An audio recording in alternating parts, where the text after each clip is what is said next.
Devant la majestueuse tour de Jormo, le groupe composé de Jormo lui-même, Anaïka, Aristodé Kalou et la lionne se retrouva enfin sur terre. Jormo ressentit un profond soulagement d'avoir réussi à les extraire de Ralave, les éloignant ainsi du péril que représentait Bélixo. Grâce à ses pouvoirs, il avait ouvert un mini-portail interdimensionnel, les transportant en sécurité vers son refuge terrestre. Les enfants étaient encore sous le choc des événements qu'ils venaient de vivre. Cependant, une surprise de taille les attendait à la sortie du portail.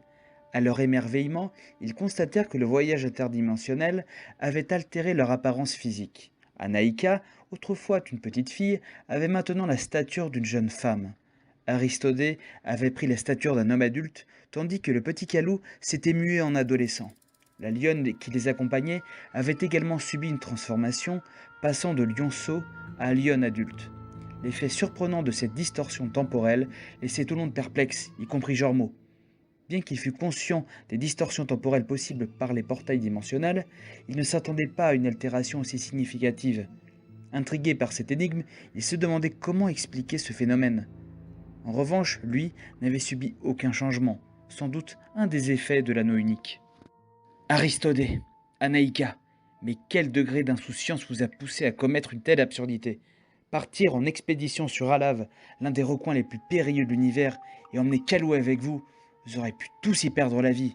Et maintenant observez les conséquences de votre témérité. Vous avez subi une métamorphose, vous êtes tous devenus adultes. Tout cela à cause d'un simple oubli de ma part, un minuscule portail interdimensionnel laissé ouvert, mes pouvoirs n'étant pas encore complètement maîtrisés.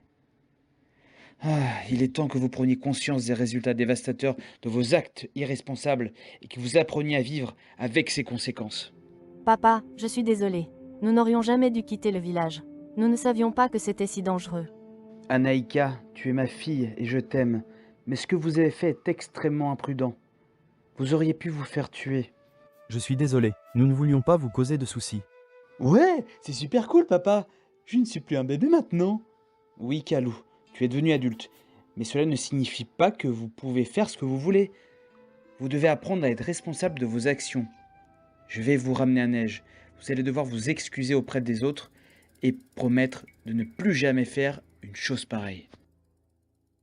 Jormo ramena les enfants auprès de Neige, mais la tension était palpable. Comment avez-vous pu être aussi stupide? Partir à l'aventure sur Alave avec Kalou. Et maintenant, vous êtes tous adultes. Qu'est-ce que tu as fait, Jormo? Me parle pas comme ça, Neige. Tu les as laissés sans surveillance. Et je n'ai pas pu contrôler tous les effets de mon portail interdimensionnel. Tu es le pire des pères, tu n'as pas le droit de t'en prendre à moi. Tu es un irresponsable qui ne sait même pas maîtriser ses propres pouvoirs. Silvio, qui n'avait pas vu Jormo depuis très longtemps, était attristé par ce qu'il était devenu. Neige, je sais que tu es en colère contre moi, mais j'ai pris une décision importante. Je ne veux plus faire la guerre contre Bélixo. Je veux vivre en paix avec les enfants, avec toi et tous les nôtres. Viens avec moi dans la tour. Nous y serons en sécurité. Les légions de Sténixo et de Lexio ont été décimées, et Obidalf doit être gravement blessé. Tu crois vraiment que nous allons te suivre après tout ce qu'il s'est passé? Tu as mis nos enfants en danger, tu as mis en péril tout notre peuple avec tes portails. Et maintenant, tu veux que je te suive dans ta tour comme si de rien n'était? Non, Jormo. Je suis triste et en colère. Retourne dans ta tour sur le champ, et ne reviens jamais ici. Jormo se tenait devant Neige et les autres, ses épaules voûtées et la tête baissée.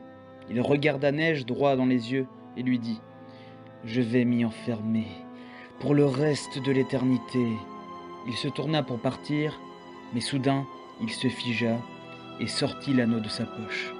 Il se mit à parler d'une voix étrange. « Mon précieux, il est à moi, il est à moi !» Et il se dirigea vers sa tour, comme hypnotisé, l'anneau exerçant une influence étrange sur lui.